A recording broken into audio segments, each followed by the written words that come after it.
자, 오늘은 창세기 27장 1절에서 10절까지 읽었는데 리브가의 들음과 행동에서 리브가가 들었던, 오늘 본문만이 아닌 앞뒤로 들었던 말씀을 통해서 리브가의 들음과 행동, 이런 제목으로 은혜를 사모하도록 하겠습니다. 로마서 10장 17절에 보면 믿음은 어디에서 난다고 그럽니까? 들음에서 나고, 들음은 그리스도의 말씀으로 말미암는다. 이렇게 듣는 것에서 믿음이 나게 되어져 있습니다. 그래서 듣는 것이 참 중요합니다. 무엇을 듣느냐에 따라서 행동으로까지 옮겨지기 때문입니다. 우리가 듣는 모든 것이 다 우리의 믿음을 자라게 하는 것은 아니고, 오히려 막 상하게 만들고 시험에 들게 만드는 이런 말도 듣게 되어지기 때문에, 모든 듣는 것이 은혜가 되고 믿음으로 이렇게 커가도록 자라도록 하는 것은 아니고, 오직 그리스도의 말씀을 들을 때에 믿음이 난다고 말씀해 주고 있습니다. 우리는 매일같이 수많은 소식, 사건, 사고, 우리 주변에서 일어나는 일부터 시작해서 우리나라 그리고 세계 뉴스까지 뉴스를 통해서, 혹은 핸드폰의 그 뉴스 검색을 통해서 우리의 손에까지 들어와 있는 뉴스를 듣게 하고 있습니다. 미국은 막 폭설이 오다가 또 비가 오다가, 중국은 또 설 연휴 때 이 눈이 그냥 얼마나 많이 왔는지 도로에서 3일 동안 막 잡혀 있는, 이런 식으로 어마어마한 지금 막 눈들이 오는 지역도 있습니다. 이런 것에 비하면 우리나라는 늘 우리가 말하는 것처럼 참 복받은 나라다, 이렇게 말할 수 있을 만큼 하나님께서 환경도 은혜 주시고 있습니다. 이렇게 수많은 뉴스를 들으면서 참 안 됐네, 힘드네 이러다가 끝나버리는 소식들도 있는데, 하나님의 말씀을 들으면 믿음이 생겨난다고 말하고 있습니다. 리브가를 통해서 오늘 리브가가 들었던 말은 무엇이었는가? 어떻게 해서 그가 하나님의 언약에 동참할 수 있는 헌신자가 될 수 있었는가를 살피려고 합니다. 우리가 들었다고 해서 바로 믿음이 생겨나는 건 아니지만, 그것을 행동으로까지 옮기면서 하나님께서 주신 것이 맞네 하면서 깨달아지게 되면 우리들은 이제 풍성한 믿음으로 자랄 수 있게 되어집니다. 리브가가 들었던 첫 번째 말은, 성경에 기록된 말은 창세기 24장 17절, 아브라함이 종을 보내가지고 이제 이삭의 신부감을 구해오라 했을 때에, 이제 아브라함이 살았던 이 하란까지 와가지고 그가 기도했을 때에, 이제 내가 이 우물가에서 소녀들이 물 기르러 올 때에 이제 나에게 물을 좀 달라고 하였을 때, 나에게 물을 주는 것뿐만 아니라 말 안 한, 속으로만 내가 생각하고 있는 가지고 온 낙타 10마리에게까지 물을 길어서 주면은 이제 그가 하나님께서 예비한 우리 주인의 아들의 신부감으로 알겠습니다, 기도 응답으로 알겠습니다 하고 기도하고 있는 사이에 리브가가 와서, 이제 리브가는 이 아브라함의 종의 말을 듣게 되어집니다. 평소에 이제 이 물을 늘 기르러 왔던 우물이었는데, 그날따라 모르는 사람이 낙타 10마리를 데리고 와 있는 것을 보게 되었는데, 그냥 관심 안 두고 물 길러서 가지고 막 가려고 하는데, 달려와 가지고 그 물동이를 기울여 나에게 마시게 하라, 이 말을 듣게 되어집니다. 리브가가 그 말을 무시해버리고 그냥 갔다고 해서 욕먹을 일도 아니고, 또 또 그분이 누구인지 모르고 지나쳐 버리면 또 뭐 후회하거나 속상해할 일도 없이 넘어가도 될 만한 일이 되어질 수도 있습니다. 그가 속으로 이제 자기 주인의 신부감을 구하기 위해서 나에게 물을 달라고 하면 낙타에게까지 준다고 하면 기도응답이다, 이렇게 생각하는 것은 전혀 아는 바가 없는 것이고, 자기에게 들려진 바는 나에게 물을 좀 달라, 물동이를 기울여서 나로 마시게 하라, 그 말만 맨 처음에 듣게 되어집니다. 그래서 물을 마시라고 급히 내려두고, 그리고 나서는 낙타에게도 제가 물을 길러드리겠습니다 하면서 10마리가 마실 수 있도록 구유에다가 계속 물을 갖다 이제 붓게 되어집니다. 이렇게 듣고 나서 그 행동만 하지 아니하고 딱 주변을 둘러보고 이것까지 내가 해야 되겠다 하면서 이제 행동했는데, 누군가에게는 그 행동이 기도 응답의 행동이 되어지는 것을 보여주고 있습니다.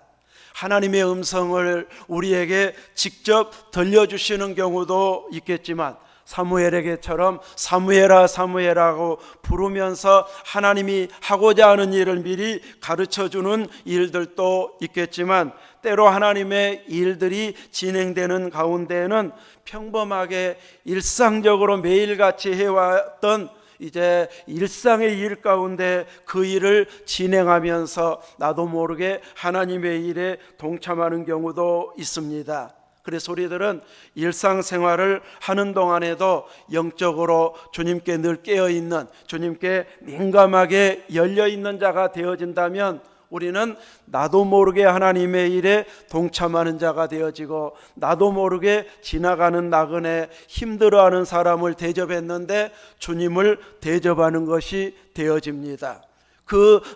주님을 나를 대접했다고 칭찬하는, 칭찬받는 일들이 우리에게 나중에 많아지기 위해서는 일상에서 만난 가족으로부터 시작해서 늘 자주 만나고 통화하고 가깝게 지내는 사람으로부터 시작해서 동네 사람, 또 모르는 사람에 이르기까지 친절을 베푸는, 주님의 사랑을 보여주는 것이 되어지면 그냥 그 사람들 도와주고 또 배려해 주는 것이 되어지는 날도 있고, 나도 모르는 사이에 천사를 대접하는 경우도 있고 예수님을 대접하는 이런 경우도 생겨나게 되어지는데, 내가 오늘 대접해야지 하고 딱 마음먹은 날은 안 보이는 날도 있고, 전혀 그거 의식하지 않고 늘 말씀대로 살려고 애쓰다가 일상에서 누군가를 섬겼는데 나중에 주님은 내가 그였다, 그가 나였다, 이런 식으로 우리에게 말해주게 되는 날이 오게 되면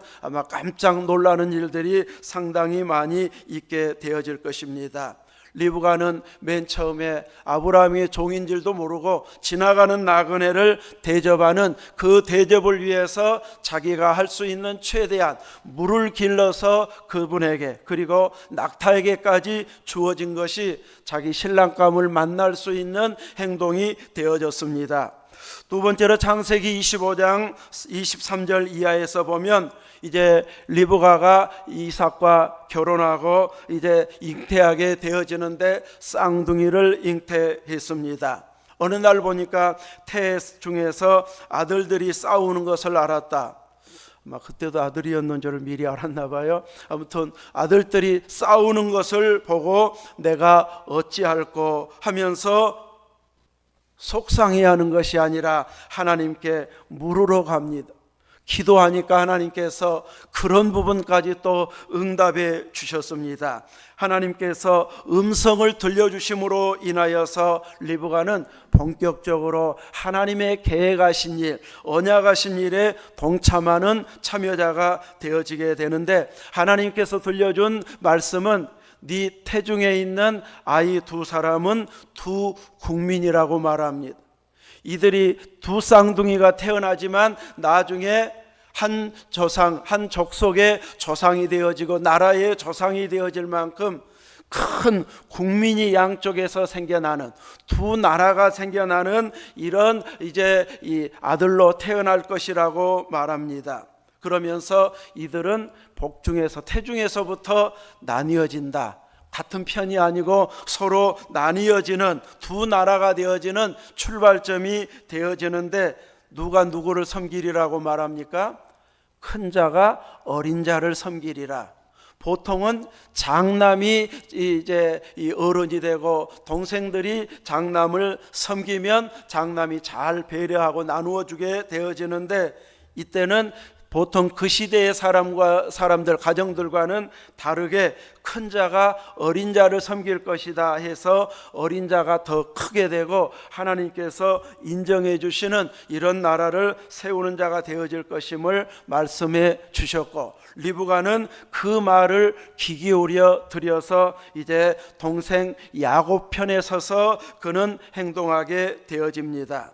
자기 몸 상태가 이상하고 우리는 보통 아이고 발로 차네, 힘도 세네, 이런 식으로 이제 건강하다는 쪽으로만 표현하는데, 성경에 나와 있는 이런 인물들을 보면은 단순한 이런 것으로 받아들이지 않고 태중에서 싸운다고 표현하고, 혹은 세례요한 엘리사벳은, 세례요한의 어머니 엘리사벳은 마리아가 방문했을 때에 이제 주의 어머니가 내게 나온다면서 복중의 아이가 크게 기뻐하고 환영한다고 표현하는, 결국 그 표현은 자기 신앙 고백이에요.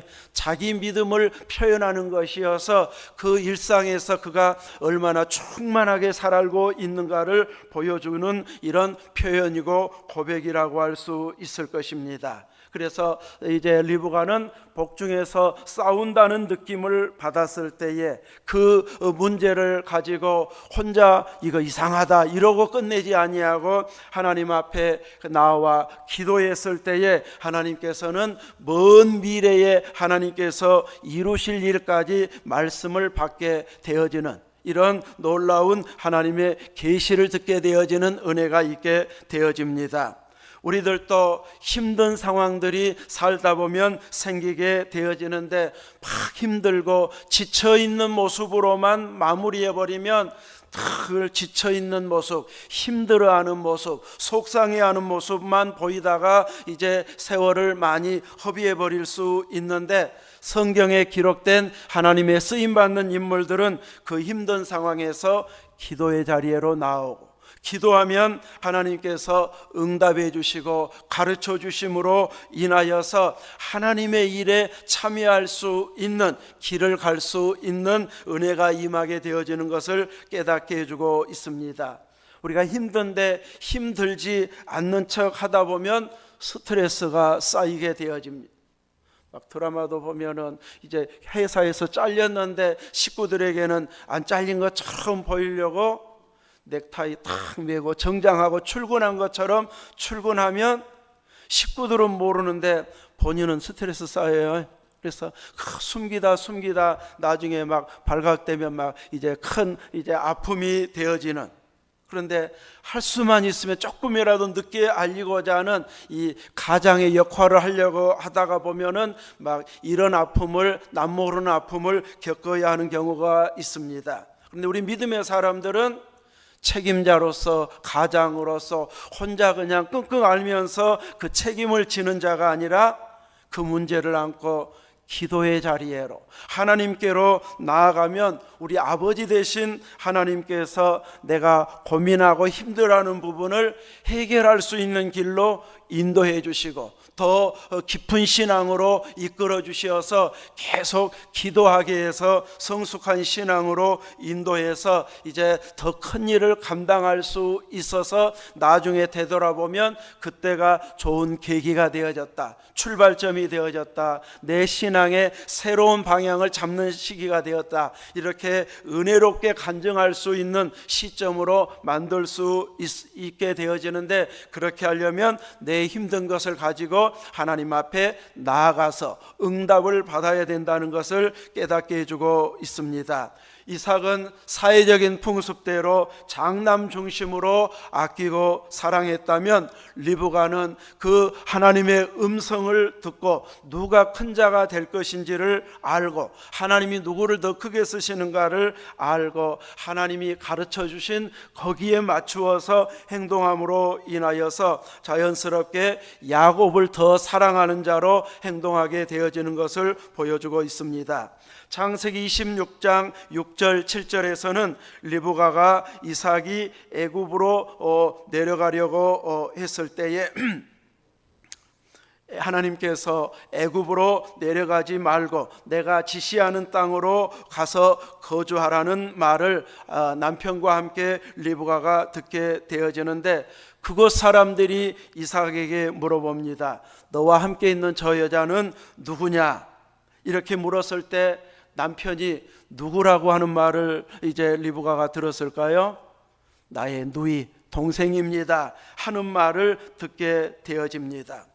외모가 워낙 출중해서 그곳 사람들이 자기 아내를 빼앗아가기 위해서 자기를 죽일 것 같은, 죽이고도 남을 것 같은 이런 세상 풍속을 알고 있어서 자기 생명을 이제 살리기 위해서 부인을 부인이라고 말하지 못하고 내 동생입니다, 누이입니다. 따져보면 누이가 틀리는 것은 아니지만 이제 자신 있게 부인이라고 말하지 못하는 이런 모습을 아버지 때처럼 똑같이 보이게 되어집니다. 이런 말을 들었을 때에 너무너무 속상하고 따질 만도 할 수 있지만 묵묵히 남편이 말하는 대로 따라 행동하는 것을 보여주고 있습니다. 그랬을 때에 그들이 염려했던 남편을 죽이고 빼앗아가는 이런 일이 벌어지는 것이 아니라 왕인 아비멜렉이 창으로 내다보다가 이삭과 리브가가 꾀하는 모습을 보면서 저 사람들 언의 관계가 아니고 부부 관계네, 이것을 알고 불러다가 책망하면서 백성들에게 이제 이삭의 아내인 것을 알리면서 이제 그를 범하는 자는, 이삭의 아내를 범하는 자는 죽이겠다고 하는 왕명을 내려서 하나님께서 보호해 주시게 됩니다. 창세기 17장 6절에서 리브가가 들은 말은 남편 이삭이 장남 에서에게 이제 축복하겠다고 하는 말을 듣게 되어집니다. 그래서 에서에게 사냥해 가지고 고기를 잡아서 사냥감을 잡아서 별미를 만들어 오면 이제 내가 죽기 전에 마음껏 그 별미를 먹고 너에게 죽기 전에 축복하겠다. 이 말을 듣자마자 에서가 사냥하러 나갔고 리브가는 동생 야곱에게 찾아와서 너는 염소떼 새끼 2마리를 잡아오면 내가 별미를 만들어 줄 터이니 이제 그것을 아버지에게 가지고 가서 형 에서인 것처럼 말을 해가지고 아버지의 축복을 받아내게 하고 있습니다. 이렇게 남편의 말을, 축복하겠다고 하는 말을 리브가에게 들려짐으로 인하여서 그가 들은 말이 하나님께서 동생이 더 큰 자가 될 것이라고 말씀했기 때문에 아버지의 축복권이 동생에게로 향해지도록, 야곱에게 향해지도록 리브가가 행동하는 모습을 보여주고 있습니다. 27장 42절에서는 에서가 사냥해서 별미를 만들어서 아버지에게 축복을 받으려고 했더니 이미 에서가 와서 축복받았다고 했는데 제가 에서인데요 하다 보니까 야곱이 속였다는 것을 알게 되어지고 이제 동생이 장자권도 아버지의 축복권도 빼앗아간 것을 알고 이제 내가 동생을 죽이리라 분노해가지고 아버지가 늙고 곡할 때가 가까웠으니 그때가 되면 내가 동생을 죽이겠다. 혼자 말로만 하지 않고 아마 다른 종들이 있을 때에 그 말을 했는지 리브가의 귀에는 잘 이런 말이 들려오고 있습니다. 그래서 그 에서가 한 장남이 하는 말을 듣고 야곱을 살리기 위해서 남편 이삭을 설득해서 나는 에서의 부인들 가나안의 딸들 때문에 마음이 편하지를 않는다. 기분이 안 좋다, 하나님을 경외하지 않는 이들보다는 우리 오라비 집, 이제 친정집에 가서 신부감을 구해오게 해서 하나님을 경외하는 며느리를 이번에는 얻고 싶다, 이렇게 남편을 설득해 가지고 야곱이 도망가는 것이 아닌 아버지의 보냄을 받아서 신부감을 구하러 가는, 당당하게 가는 이런 길을 만들어주고 있습니다.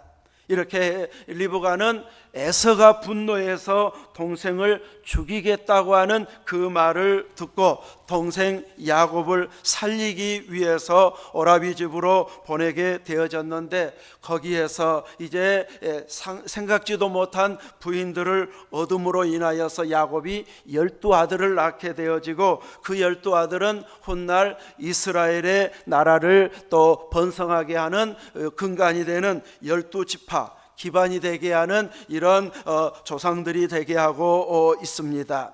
이렇게 리브가에게는 들려졌던 말 하나하나를 그냥 넘기지 않고, 내게 축복권이 있는 것도 아니고 내게 힘이 있는 것도 아니고 하고 한 발짝 물러서서 듣는 것이 아니라, 들은 말씀이 이제 하나님의 뜻을 실천해가는 중요한 것과 연결되어진다는 것을 알고 적극적으로 행동하는, 들은 것을 통해서 행동하는 리브가의 행동력을 보여주고 있습니다.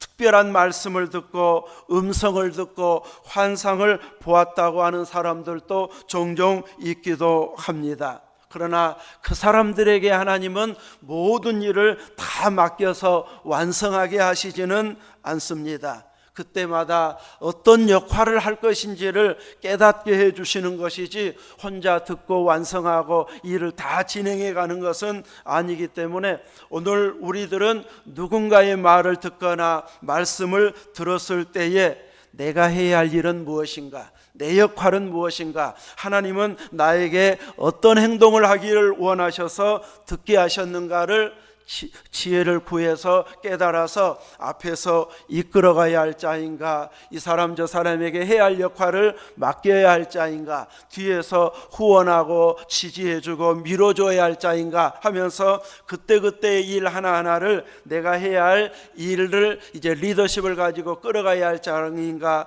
협력자의 자리에 있어야 할 것인가, 이것을 잘 분별해 가지고 행동할 때에 우리들도 하나님의 계획하는 일에 참여하는 이런 존귀한 자가 되어질 수 있을 것입니다.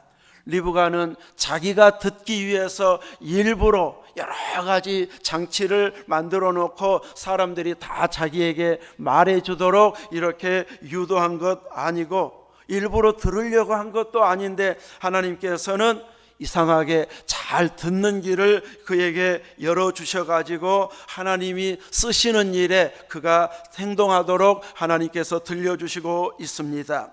오늘 우리들도 이제 하나님의 뜻에 맞추어서 행동하는 믿음의 생활을 하게 될 때에 항상 특별하게 사무엘처럼 불러주시는 그런 자리에만 있어야만이 하나님의 일에 동참하는 것이 아니고, 일상 가운데 내게 들려진 말들을 하나하나씩을 또 그냥 흘려듣지 않고 하나님의 일에 참여할 수 있는 방향으로 듣게 되어질 때에 리브가처럼 하나님의 일에 이렇게 동참하는 행동을 하는 자가 되어질 수 있다는 것을 깨닫게 해주고 있습니다. 오늘 우리들은 이렇게 여러 가지 환경 가운데로 우리를 인도해 주시면서 무엇을 듣게 하실지 그때그때 또 맞추어서 행동하는 자리에까지 나아갈 수 있어야 되고, 어떻게 행동하느냐에 따라서 하나님의 일에 참여하는 자로 존귀하게 서게 된다는 것을 알게 해주고 있습니다. 하나님은 이렇게 우리의 환경을 통해서 말씀에 순종할 수 있는 은혜를 허락해 주시고 있습니다. 그래서 우리의 가정을 통해서 하나님의 일을 할 수 있는 환경을 만들어 가기도 하고, 우리가 섬기는 교회를 통해서 하나님께서 여러분 한 사람 한 사람에게 감당해야 할 역할들을 위해서 여러분에게 들려지게 하고 보여지게 하는 그 부분들을 우리들이 잘 내게 주신 은혜대로 따라 행동하게 되어지면 하나님의 뜻이 진행되는 일에 내가 쓰임받게 되어진다는 것을 깨닫게 해주고 있습니다. 우리는 무슨 말을 듣든지 사람을 살리는 일에 참여하고 또 세워주는 일에 동참하고 다른 사람과 협력하고 힘을 모아가지고 같이 하나님 일을 하는 자로 우리가 서려고 애쓰는 이런 듣는 자의 위치에 있어야 할 것입니다. 이렇게 믿음으로 봉사하고 섬기다 보면 하나님의 큰 계획, 큰 그림에 따라 나도 행동하는 하나님의 일에 동참하는 자로 서게 되어질 것입니다. 우리가 들은 말씀을 어떻게 듣고 행동하느냐에 따라서 훗날의 결과들은 엄청나게 차이가 나는, 에서와 야곱만큼이나 차이 나게 하는, 세상 중심으로 행동하거나 하나님 중심으로, 하늘나라 중심으로 행동하는 자로 이렇게 바뀌어지게 되는데, 우리는 다행히도 은혜롭게도 하나님의 말씀을 자주 들을 수 있는 기회를 하나님께서 허락해 주셨습니다. 이 말씀을 들으면서 믿음으로 반응하게 되어지면 우리들은 하나님 나라를 이루어가는 일꾼들이 되어져서 우리가 속한 가정이 가정천국을 이루게 하시고 또 섬기는 교회가 교회 천국을 이루어가게 하시고 나중에는 직장이, 사업이, 그리고 국가가 함께 공동으로 하나님의 일하는 데 참여할 수 있게 만들어 줄 것입니다. 지나가는 말도 혹은 이제 뉴스를 보고 들으면서 다른 이제 프로그램을 보면서까지라도 그 중에 하나는 하나님께서 나에게 특별하게 보여주고 들려지게 해서 영적으로 깨닫게 하시는 부분이 있다면 그것은 얼른 내 것으로 삼아가지고 이제 말씀으로 기도로 헤쳐가면서 하나님의 일에 쓰임받는 이런 믿음의 자리에까지 나아가게 된다면 리브가 못지않게 오늘 우리가 살아가는 시대에 하나님의 뜻을 실행해가는, 행동에 옮기는 일에 귀하게 쓰임받는 자가 되어질 것입니다. 이렇게 듣는 것을 믿음으로 반응하고 행동하는 자리에까지 나아가는 은혜가 있기를 주님의 이름으로 축원합니다. 아멘.